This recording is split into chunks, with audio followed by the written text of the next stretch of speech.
Alright, the next video and next story quest, sorry, is the Lifting of Wings, given to us by Wuk Lamat, level 90.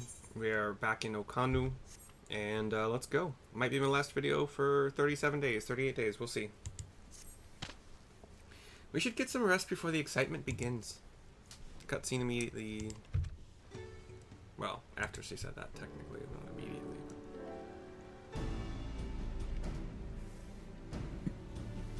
We're just chatting next to the boat. Some gossipers, some Hanu gossipers. Over there, by the float. Isn't that the third promise? Then the rumors are true. She's trying to complete the feat of reeds by reviving Ihihana. The festival is a prayer for healthy crops, but does she honestly believe that will be enough to save our harvest? The second promise, meanwhile, barely glanced at the field before leaving Okanu altogether. Maybe we asked too much of our young claimants.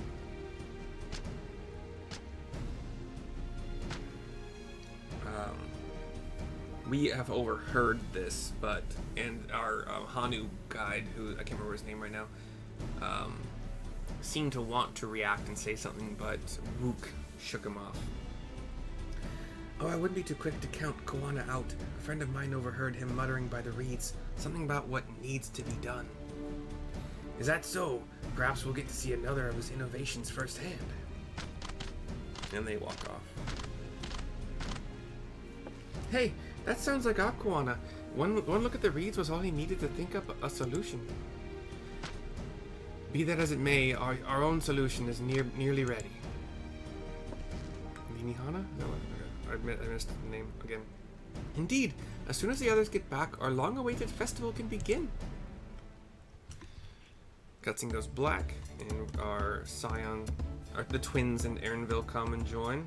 It took some doing, but we managed to gather competitors to vie for the title of Winds Chosen. The winner was only too happy to donate his feathers. You should have seen it. He called forth an incredible gust that sent his feather sailing from Moms. That's LSA, but I'm not doing it good. We had to turn ourselves, but it's more difficult than it looks. Poor Erinville's twirled in the air for a moment before landing on his foot. I am a gleaner. Magic is not part of our training. As for us, we've brought the wood and gemstone replacements crafted by Wuk Evu. All that's left is to attach them. Wuk is here as well, Evu. Has it been decided who will ride the float? Papa was the guest of honor the last time I was here. I remember being surprised they could even lift the thing with his hulking weight on top of it. The rider must be a personage of great esteem, which is why an invitation is usually extended to the Dawn servant. This time, however, I have another in mind, says Leo. Oh, who is it?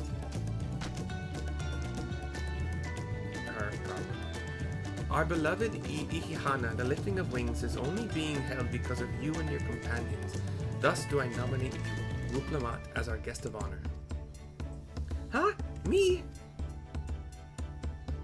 She thinks. I'm trying to pop my back. This boat won't make me seasick, will it? Yeah. I don't think so. Then weigh anchor. I can hardly refuse a request from one even more enthusiastic about the festival than me. I would be delighted to ride your float. Thank you, Wuk Lamat. I have roles for the rest of you as well. We'll be carrying the festival float in a slow procession towards Kozanuaki. K-O-Z-A Nancy U-A-K-I-Y. Sorry. Kozanuaki.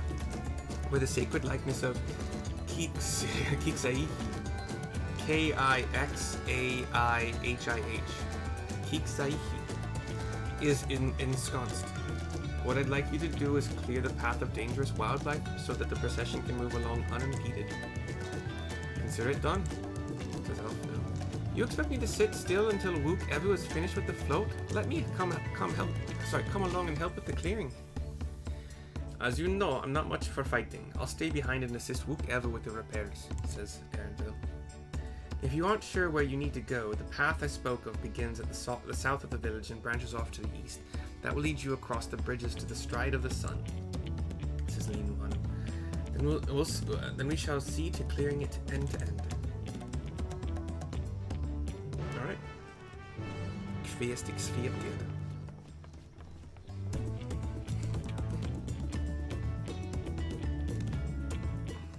My ride comes and picks me up in 2 hours. My first flight is at 5 p.m. I go from Nashville to Seattle. I think I have like a 4-ish hour layover in Seattle. And then at midnight 05, I fly to Taipei. 13-hour plus some minutes flight. I think 13:10, I don't really care. I think there's 2 meals on that flight. Thank God, because I'd be starving at that time maybe. In fact, I do have enough room in my bags to bring one of my apples, and I might actually need that. Anyway, I'll talk to Wuk Lamat. We have come south from the town. As Linu Hondo said, Kozanuaki should be down this way, then off to the east when the path branches. Then something about bridges and the stride of the sun. Anyway, let's split up and get to work. Once you've culled all the threads you can find, we'll meet up in front of Kiksa Ihi. Okay.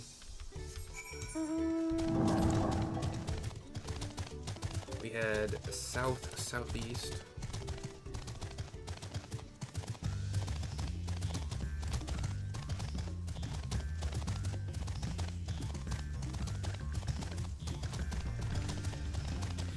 Destination at a fork in the road. We do want to head east, and that's kind of that's the path. The destination. It's one of those dark purple roiling thingies, so you know it's gonna be a fight. But indeed, a ankylosaurus turtle is possible.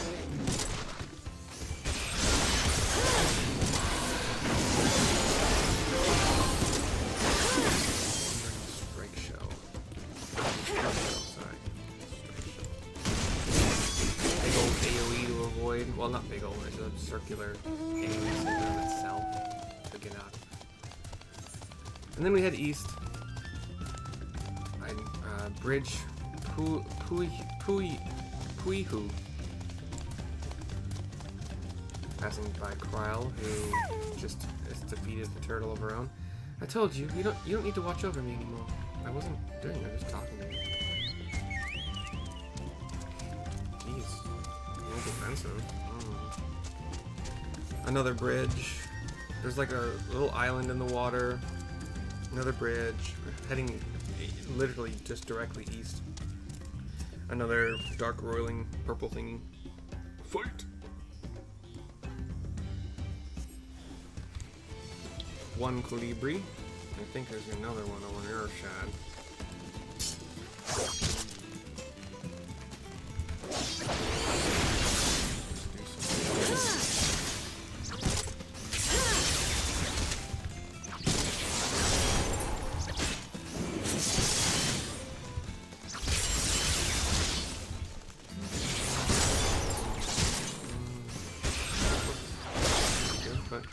Still dead, whatever.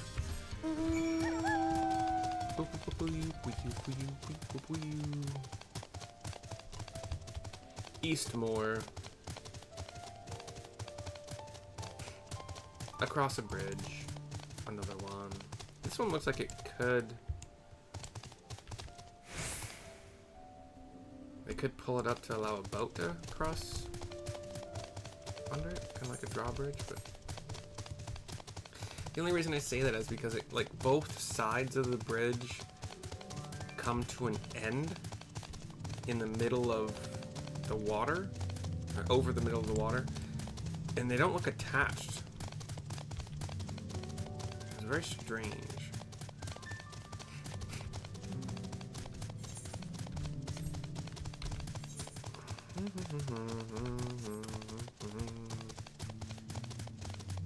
Another purple dark roiling destination area.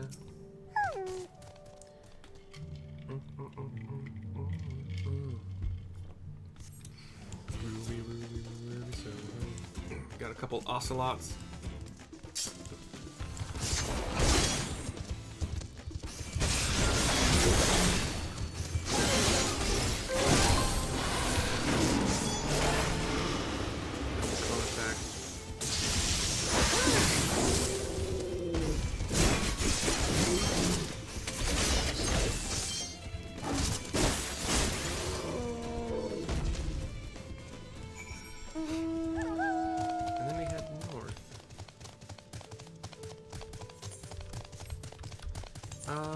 gonna go get this etherite actually first.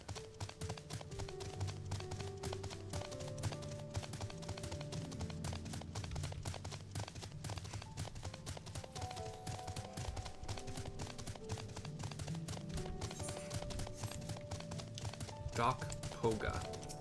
And indeed, to the east of the etherite, it does look like docks. Probably come down here just as part of the story naturally, eventually, but.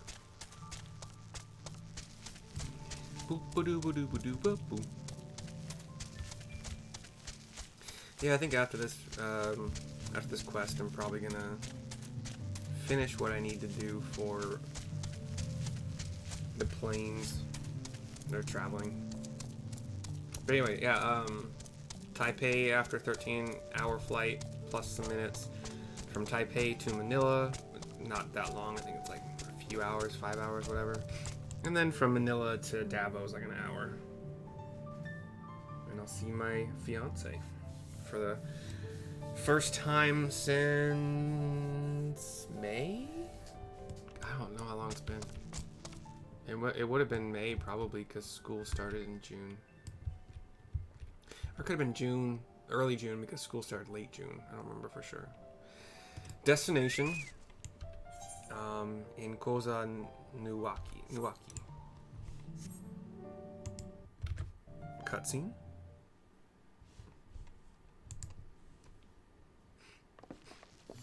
There's this totem of a bird. Looks like a bird to me at least. Ah, you are a step ahead of us. This must be the likeness of Kiksaihi, says Elfino. Looks like a bird person standing up, upright. Kind of like the body shape of a person, a human, or like, yeah, humanoid. Instead of hands, kind of where there would be fingers, they're just long feathers, kind of. And then behind it, like around the shoulder area, there's a bunch of feathers sticking up in a kind of like a crownish kind of thing. The Hanu deity of the harvest. There's some bowls in front of it with some of those like blue shaded, like aquamarine shaded coconuts kind of looking things. My options are even their sacred images are woven with reeds, or it reminds me of something I saw in Academia Aniter, I don't know. Or I was half expecting a flying whale. No. Even their sacred images are woven with reeds.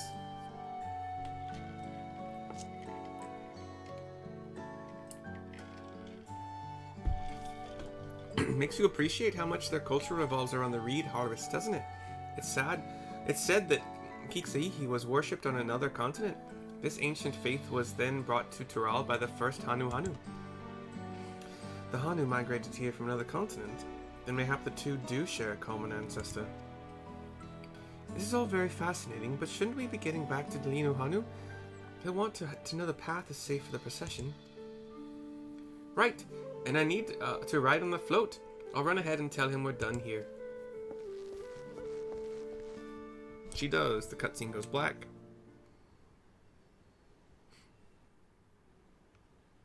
Then jumps to a new scene. Meanwhile, in Okhanu, so still black screen.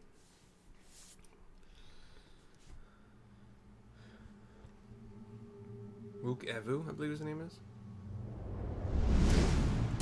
Standing in front of a fully repaired boat. Not sure we heard you right, old man. Why don't you say that again? Blocking, apparently. As many times as you'd like. The third promise tasked me with repairing this float, and I'll not relinquish it to an uncultured brute like you. Much less one that can't even manage a simple greeting. Yeah. We wanted to handle this in a civilized way, but we're more than willing to kill you.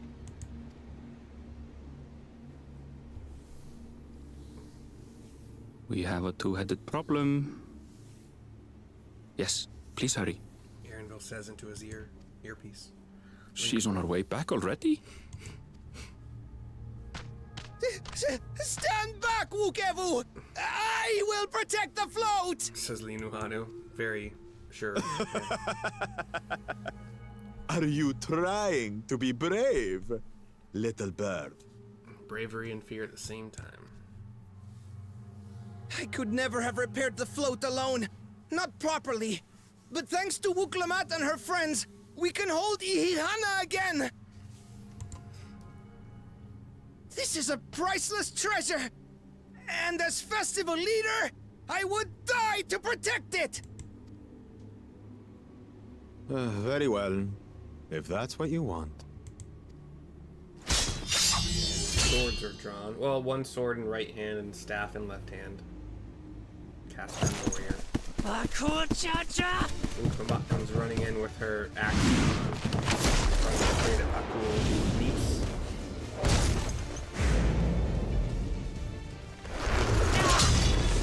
Went down with her axe and is blocked pretty easily by the sword. He knocks her back, but she lands deftly. A little slide back. Everything into that blow. Good. The better for you to understand the gulf between us. Says the mystic head. But you need more lessons. We'll carve them into your mangy hide until you cry and beg forgiveness. Just then, we appear. Twins, Kryle and I. We get our stuff out. Your brilliant plan was to steal the float and take the credit. The so-called blessed siblings are nothing but cheats. Your scorn is sweet music. Come, weaklings. We'll crush you each in turn. Or all together, if you like.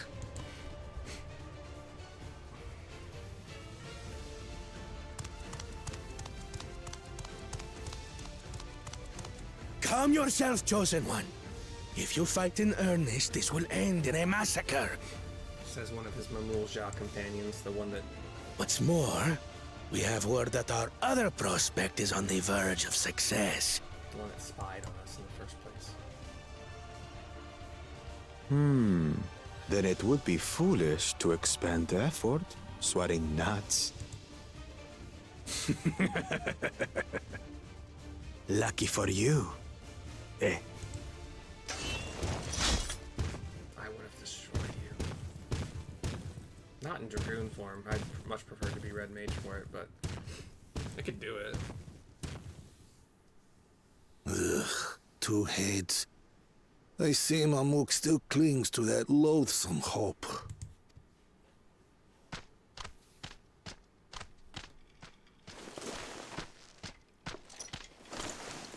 Talk to us, Third Promise.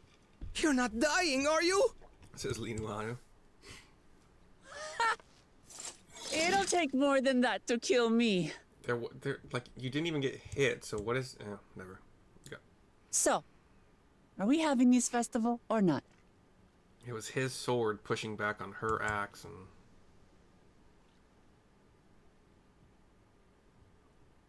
Big... Yes! Yes, we are! Big smile on this Owlkin face. Somewhat creepy, in a way, but...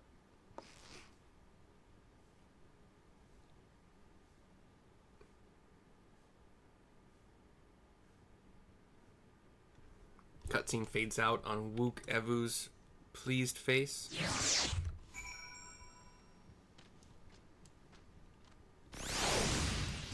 And to finish out this video, my last video, 38 days-ish, we have Linuhanu. Take us away. Thank you everyone for coming to our rescue. I tried to protect the float, but against that two-headed, I may as well have not been there at all. Nonsense, you stood your ground and brought us the time we needed to make it back. You were incredibly brave. He gives like a little pump motion, like loving the praise, loving the, yeah. Ochu green dye? No. So Celeste green dye, maybe. I'll take the Celeste. Why not? I don't, 500 gil just ain't nothing, so. I appreciate anybody who watches these. I don't think I have many views at all anymore, honestly, but I'm still trying to describe things on the screen so that people with visual impairments can enjoy them, at least somewhat. It does slow it down a bit, but like, you know, that's the whole point of... Would I enjoy playing this game as much if I wasn't making videos? I might still enjoy it. Like, I think I would play it more, I'll tell you that much, because having to do the accents and stuff, or not having to, but wanting to do the accents as well as I can, takes some energy. It's not always the most pleasant feeling in the throat, but, you know, I like it. So, I will see you all again, I promise. Until next time, have a good life.